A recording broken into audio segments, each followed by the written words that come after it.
evening and welcome to another episode of Strictly Healthy. And today we're doing something a little bit different. We are going to be busting some myths regarding various health issues, etc.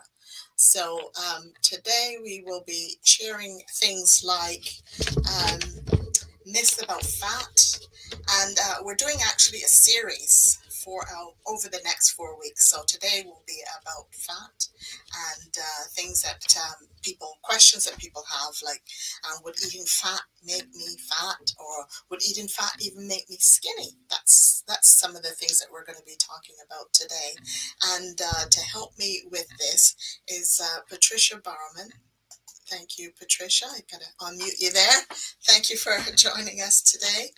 And Patricia is a wellness advocate, and she knows quite a bit about health, etc.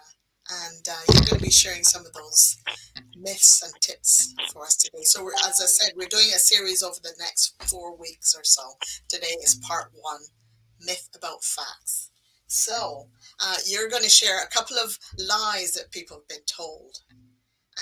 So if you'd like to do that, that'd be lovely.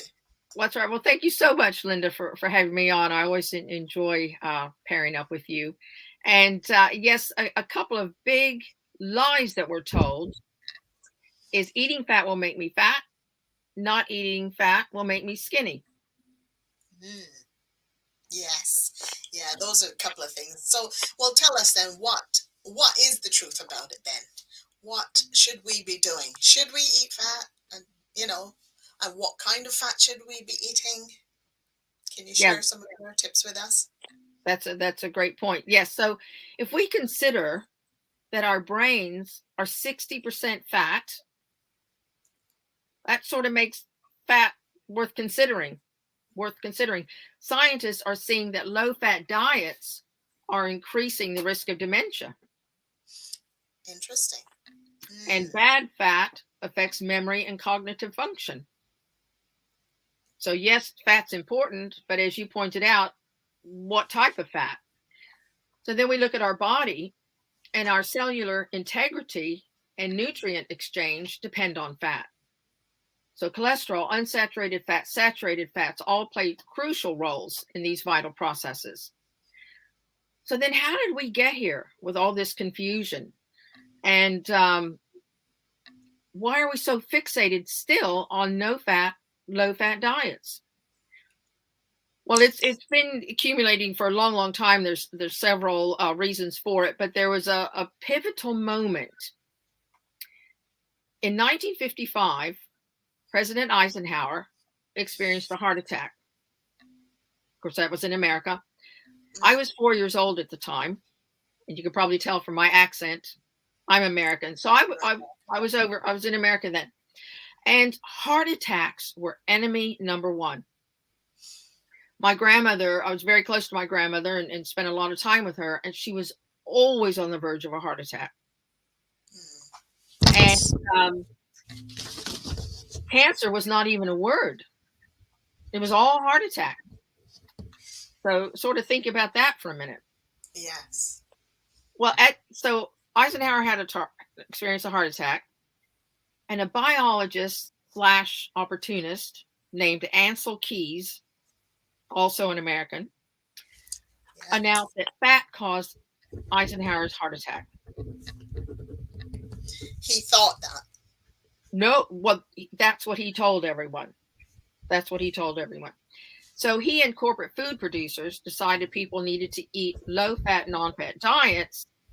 And interestingly, he also had a solution. Okay, so think about that. Mm-hmm. So chemists at Procter & Gamble, who had discovered cottonseed oil, which had been used for candle and soap making, could be hydrogenated, which turned it into a solid. This solid resembled animal fat, so people could identify with it. It looked like lard. And so Crisco was born. Now, Crisco is a trade name for it. You're probably familiar with it, being from Canada. Maybe yes. Some of our audience is obviously British. Crisco is a trade name, but there must be an equivalent artificial vegetable oil based lard. Indeed. Now, lard, Crisco replaced lard because it had a long shelf life. It could be used for baking, frying. It was versatile. But to help people with this transition to this new way of cooking, Procter and Gamble kindly made a Crisco cookbook, and they gave it away for free to help people. And then margarine was its first cousin, to which flavoring and color was added to make it look and taste like butter. So it was the healthier option, or so we were told. Yes. Now, but charting the results found that heart disease increased at a rapid rate, but people were still told to continue eating the vegetable oils, including margarine, which they did. Procter and Gamble blamed natural fats for the increase in heart disease. So we did as we were told. Big pharma, doctors, food producers all profited, but the people lost. Now, the recorded stats show, because this is, several decades later, that 2% of trans fats consumed increase heart disease by 23%. Goodness me. Consumption of trans fats, only 2% increases your risk of heart disease by 23%. That's enormous. That's significant. And if you sort of look at how that accumulates, there's several ways it accumulates in our bodies. But if you look at men with that sort of, I call it a bowling ball belly. It's that big, hard, round, that's visceral. That's visceral fat. Visceral fat, yeah. It's wrapping around the internal organs. It's for every pound of visceral fat, your body has to make 7 miles of blood vessels. Oh, goodness. And pump blood through all that. Now, so it's like a separate endocrine system your body has to deal with. But the good news is our bodies are regenerative. So as you start to lose that weight, your body absorbs those blood vessels. So you can reverse it. You can reverse it. An interesting note is ants won't eat margarine. Interesting, isn't it? It is, just like chickens won't eat white bread. What does that tell you? A lot, doesn't it? So we need to know, what do we do now? We need to know our fat. We need to know our fat. We need to know our salt. We need to know our sugar. There's good and bad. There's good and bad. You need to differentiate. So trans fat, think of trans fat as damaged fat. It's damaged. So it damages your body. So have a mix of saturated fat, polyunsaturated fat, and monounsaturated fat.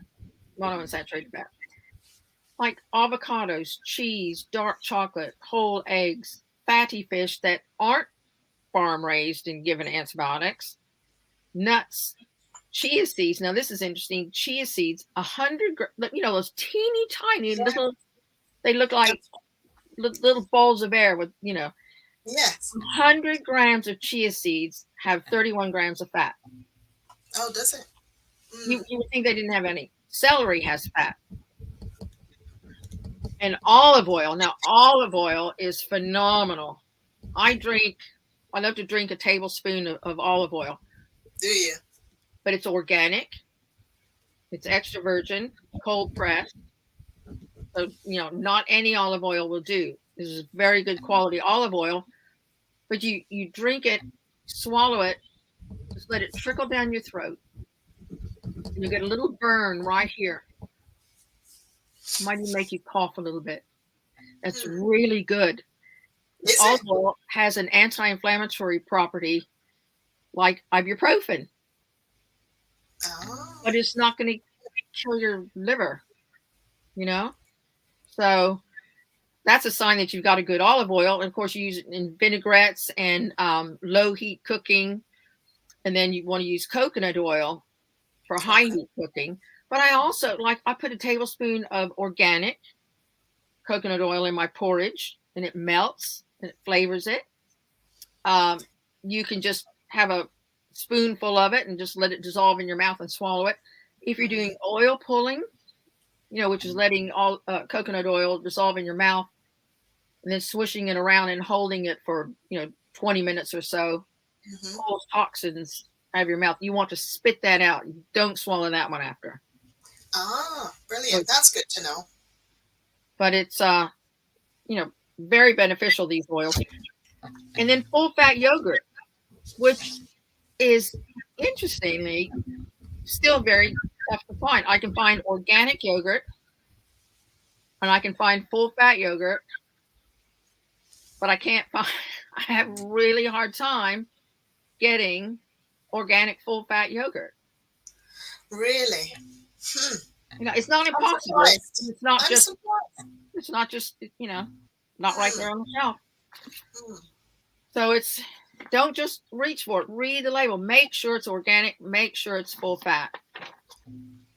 Maybe the reason I can't find is everybody's buying up the full fat. I don't know, but it's tough. Have you tried the health food shops as well?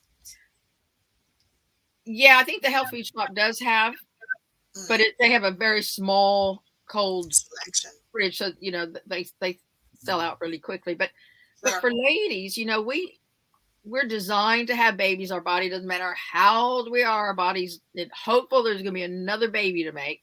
So we hoard fat. So if you're depriving your body of fat and it needs it for your brain and your body functions, it's going to hoard it. It's going to hang on to it because we don't know when we're going to get any more. Sure. Give it what you need, the quality fat, and it's not going to store it up. Now, another interesting point is I had a live blood analysis done several years ago. Okay. Fascinating. I saw my blood under a slide. I was at 5,000, 15,000 times, what is it? Not amplification. Bigger. What am I trying to say? Magnification. Yes. I know what you mean. I saw my individual red blood cells moving around. Yeah. Were round as a penny and crystal clear, not transparent clear, but and I could see my white blood cells and I could see other things in there. And the technician showed me a comparative from some other people that she'd seen. Some of the red blood cells were cloudy because they were had high levels of oxidative stress. You could see it on the blood cells. You could see jagged edges. The red blood cells had jagged edges, or they were clumped together. We're trying to maneuver around all the blood together. So the reason I'm saying that is she also showed me deposits of fungus and just all kinds of stuff. So what we eat, it doesn't just go in one end and go out the other. The good food goes in one end and then it disperses all the nutrients wherever they need to be throughout our body, and then the waste is excreted. But if you're eating rubbish, which is, your body's like, what are we going to do with this? I have to stop doing this vital function to deal with this stuff. We don't even identify it. Yes. It's best to break it down, but little bits get left behind. And they accumulate over time. Excuse me, I just need a little drink of water. So we got to get rid of those toxins, really. That's what you're saying. Got to get rid of those toxins. So an analogy might be like you empty the bin in the kitchen into a bin liner and you just put it in the corner. A few days later, empty another one, put it in the corner. They're stacking up in the corner. Now you can't get in the cabinet, and maybe you can't get to the fridge or the cooker, and it's an inconvenience at first, and then it's a nuisance. And then,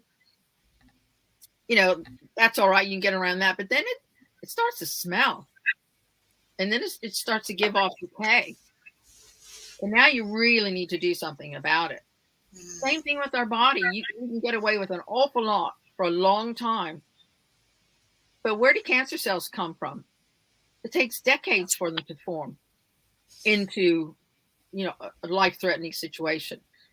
Alzheimer's, something like 37 years before it manifests. Really? Then Okay. building up, building up, building up. Hmm. So, I've worked with any number of people that are, fit and healthy, thin, all that, and diagnosed with stage 4 cancer. You've got to know Yeah. what's going on inside. You've got to know what's Yeah. going on inside. That's right. Yeah. But you've worked with doctors, haven't you, in America? And they have been proponents of good health, etc. Some of the ones you've been working with. So what have they said? What have they suggested to Well, help? yeah, they use drugs when they're necessary, but the ones that I worked with had those in their arsenal, in their toolbox. But they look through the toolbox and see what's needed for the patient, what's the best interest for the patient. In regards to Alzheimer's, olive oil given to some Alzheimer's patients, and the light goes on. Had they been on a non-fat diet all their life, some of the research suggests that's a contributing factor. Mm-hmm, mm-hmm. Interesting. So Okay. there are lots of things you can do yourself and see, depending on, brain fog, make sure you're having 2 liters of water a day. Make sure you're having a couple tablespoons of either olive oil or coconut oil a day. See if you feel better. You'll know quickly. And then how much processed food and sugar are you eating? Sugar is diabolically toxic. Yes, we keep It hearing turns about that all the time, don't we? what About turns sugar. into fat, it messes up your gut. 80% of your neurotransmitters are in your gut. We're going to talk about that on the last week, so I don't want to get distracted on that. But find a gym near you, perhaps. Linda's got a great one near her we can recommend. Eat good quality food. You'll need less of it. Your body will reward you. Reduce your sugar and processed foods. Eat fruit for sugar, because when you're consuming the But pulp not a and the lot. fiber, the pulp and the fiber with the natural juice, your body processes it completely different than if you were to eat sugar or drink fruit juice. Completely different. And eat the right bread, which we're going to talk about in 2 weeks. Right. Well, the time is pretty much gone, but just to sum up, you're saying there's obviously the bad fats, and then there's the good fats, and the good fats you're saying are like olive oil and coconut oil for cooking. Yeah. And then the foods with good fat are avocados. Yes, that's cheese, right. and cheese. try to get organic, whole eggs, dark chocolate, fatty fish that's not farmed. And remember those chia seeds, my goodness, 100 grams, 31 grams of fat. Soak them in water, though. They get stuck between my teeth, so I like to soak them in water. And full fat yogurt. And oh yes, yogurt. We forgot about that one. All right, so we'll just wrap up this session. So appreciate your time and the information you've shared with us today. As we said, this is a 4-part series. So we're going to be today we did busting myths on fat. Hopefully you got some value out of that. We'll also be discussing next week, Thursday. So every Thursday, 7:30 GMT, 2:30 Eastern. We will be talking about various aspects about health. Now, next week, we're going to be talking about glutathione and the myths behind that and Good what's involved there. So it's a very intriguing topic, very interesting. So I want to thank you very much today, Patricia. If you'd like to get in touch with myself, let's see, I'll put the email address here, and I can pass on any questions to Patricia if you have any further questions to ask. And yes, we shall go from there. So we'll see you next week. Thank you, Linda. Same time, same place. Yeah. Right. Thank you very much, Patricia, for your help. Thank you, Linda.